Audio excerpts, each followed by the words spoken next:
আলহামদুলিল্লাহ।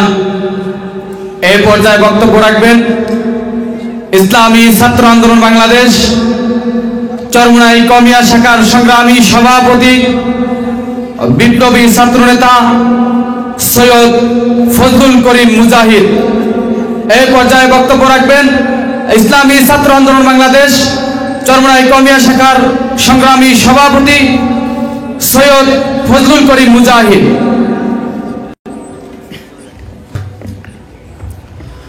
আসসালামু আলাইকুম ওয়া রাহমাতুল্লাহ। আলহামদুলিল্লাহি রাব্বিল আলামিন ওয়াল আকিবাতু লিল মুত্তাকিন ওয়াস সালাতু ওয়াস সালামু আলা সাইয়্যিদিল আমবিয়া ওয়াল মুরসালিন ওয়া আলা আলিহি ওয়া সাহবিহি আজমাইন। আজকের ইসলামী ছাত্র আন্দোলন চরমোনাই আলিয়া শাখা কর্তৃক আয়োজিত আজকের এই সম্মেলনের সম্মানিত সভাপতি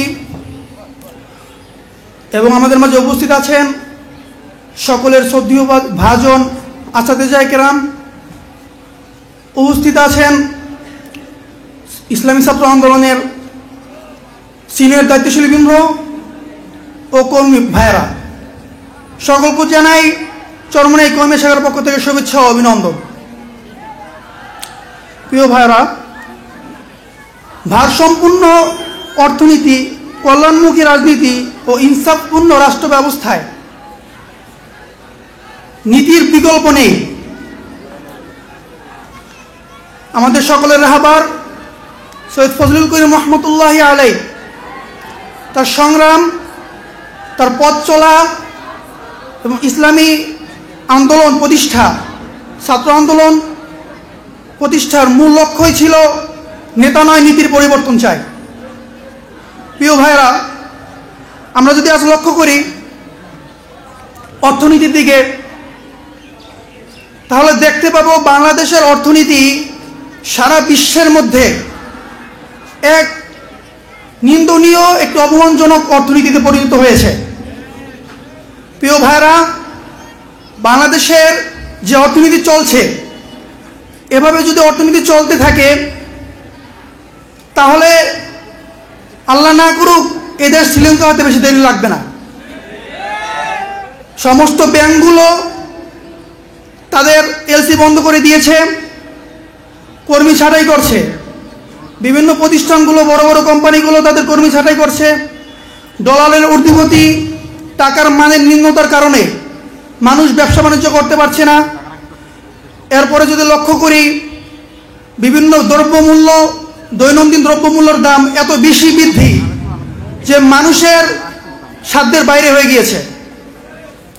এরপরে যদি আমরা রাজনীতির দিকে লক্ষ্য করি, যে আমাদের ইচ্ছা ছিল কল্যাণমুখী রাজনীতি, যার মাধ্যমে আমাদের এই দেশ স্বাধীন হয়েছে, সেই সাম্য, সেই রাজনীতির ময়দানে আমাদের মর্যাদা এক নয়। যে দল যে সময় ক্ষমতায় থাকে তাদের এই দেশে ক্ষমতা থাকে, অন্যরা মনে হয় এদেশে ভাড়াটিয়া। এদেশে রাজনীতির ময়দানে তারাই রাজনীতি করতে পারে যাদের কাছে নিজ দলীয় সার্টিফিকেট আছে।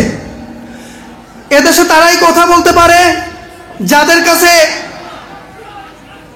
দলীয় সার্টিফিকেট, ক্ষমতার সার্টিফিকেট রয়েছে।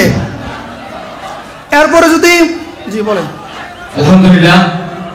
ইসলামী ছাত্র আন্দোলন বাংলাদেশ চরমোনাই কওমিয়া শাখার দায়িত্বশীলদের নেতৃত্বে এক বিশাল জনশক্তি নিয়ে মিছিল পরিবেশ করছেন। সম্মেলনের পক্ষ থেকে আমরা স্বাগত জানাই।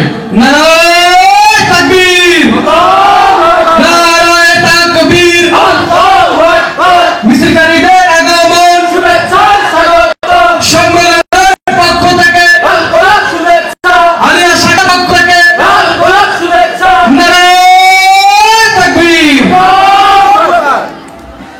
আর যদি যা বলতেছিলাম, আর যদি ইনসাফপূর্ণ রাষ্ট্র ব্যবস্থার কথা বলতে চাই, তাহলে তো বলার কোনো ভাষাই নেই। মনে হয় যেন ইনসাফের প্রাণীটা মরেই গিয়েছে।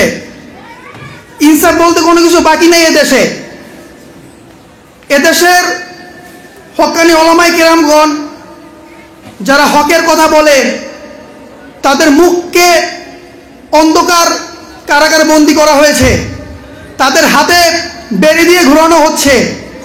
এজন্য মনে হয় 92% মুসলমানের দেশে হিন্দুদের রাজত্ব।